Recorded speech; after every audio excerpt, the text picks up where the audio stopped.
Jurnalis keliling, bikin berita bila suka, kalau tidak, bila terpaksa. Hahaha.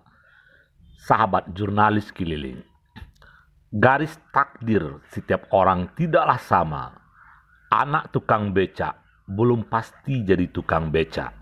Anak seorang pejabat belum tentu jadi pejabat pula. Yang Maha Pencipta pastilah Maha Pengatur yang sebaik-baiknya.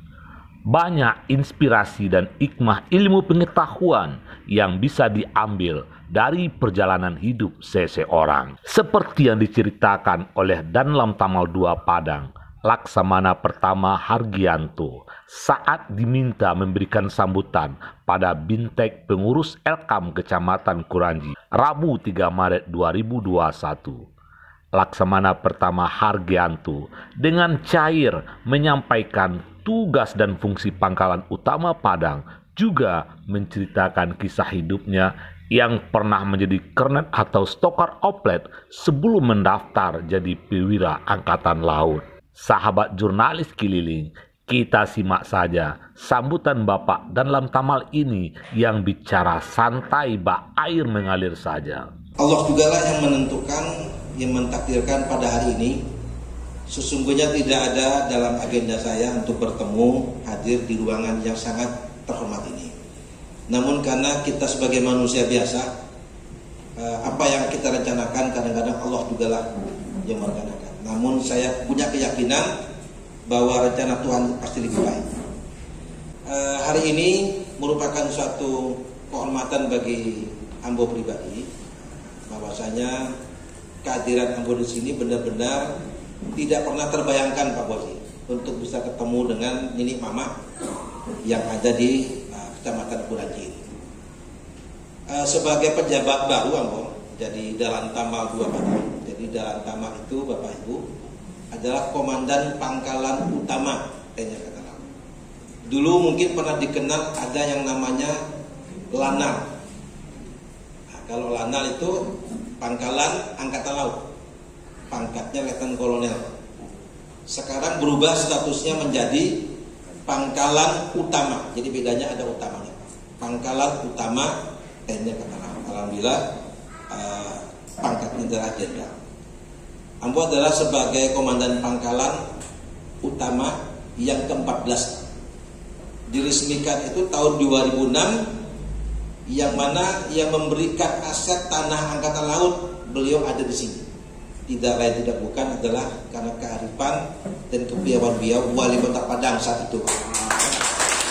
Beliau juga Pak Bosiba. Dan salah satunya adalah Pak Ketua DPR sama ini Pak, beliau berdua nih Pak. Dan merupakan kebanggaan Pak bagi kami Angkatan Laut memiliki pangkalan di Kota Padang.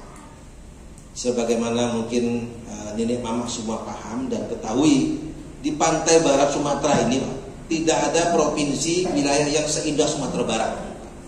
Oleh karena itu tepatlah usulan Pak Fauzi Bahar, beliau berjuang ke Mabesar untuk meyakinkan Bapak Kasal waktu itu, Pak, kalau mau bangun pangkalan tempatnya bukan di Sibolga, bukan di Bengkulu, tapi adalah di Kota Padang di Sumatera Barat.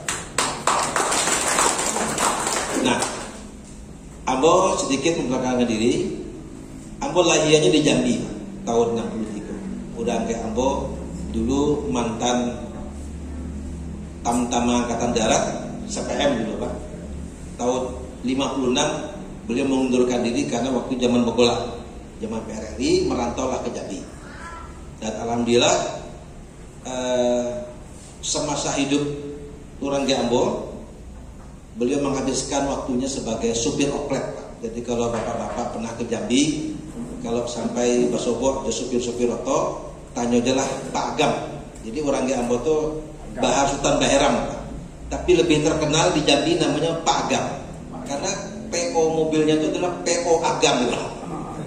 Dan satu-satunya ketika itu Pak Ketua, mobil yang mau membawa mayat Pak di Jambi Pak. Dan keneknya satu-satunya adalah Ambo sendiri Pak. Nah, begitulah perjuangan kurang dan kami sesuai Pak, bahwa berkat yakin beliau, alhamdulillah tahun 83 setelah Ambo tamat dari SMA 3 Bukit Tinggi, Ambo masuk Akabri. Nah, dalam perjalanan karir, alhamdulillah Pak, lulus Ambo tahun 87, disitulah urang Ambo Pak Bahar Sultan Beram itu baru tahu ya Pak bahwa Ambo masuk Taruna Kabli. Waktu mendaftar tuh dia nggak tahu Pak, karena sibuk memboto, sibuk di jalan Pak, di Jambi. Lalu lulus Ambo sampai di Magelang, pulang ke Jambi, pangkai Ambo waktu itu pisang, bengkok dia, Kopral Taruna waktu itu. Turun dari pesawat Pak, urang Ambo tuh ndak boleh Ambo turun Pak. Nah, jadi Ambo balik lo kerja lama Pak, jadi kena oto Pak.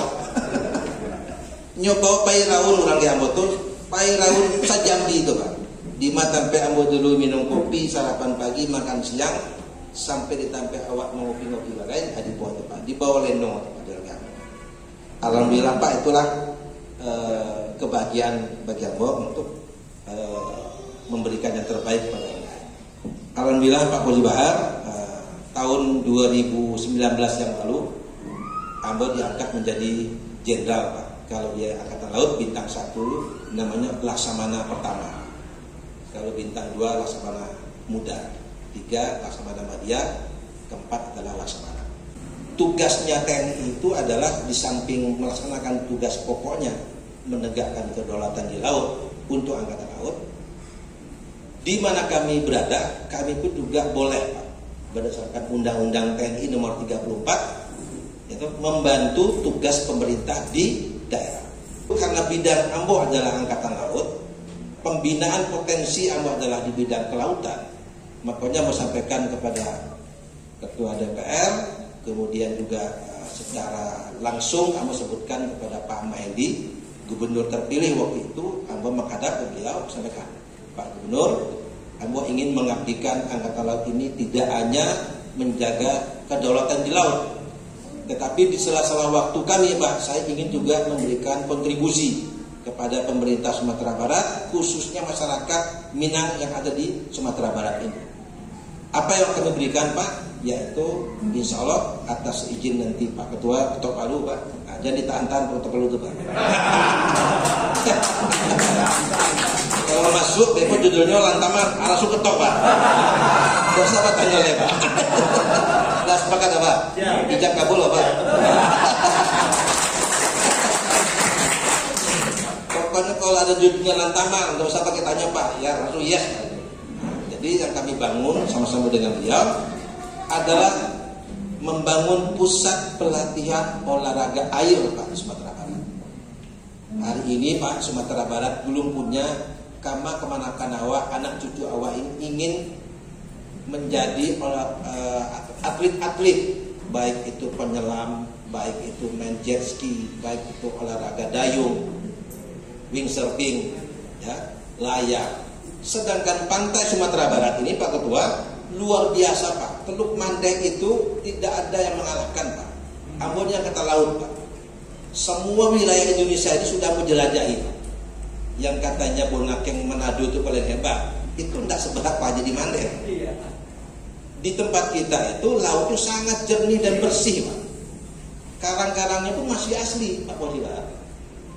Nah, hanya memang di pantai Muaro kita, di Sungai Batangarau itu Pak, memang di situ Pak, karena perilaku masyarakat ini Pak, ada yang tidak bertanggung jawab, ada sembarang buang sampah.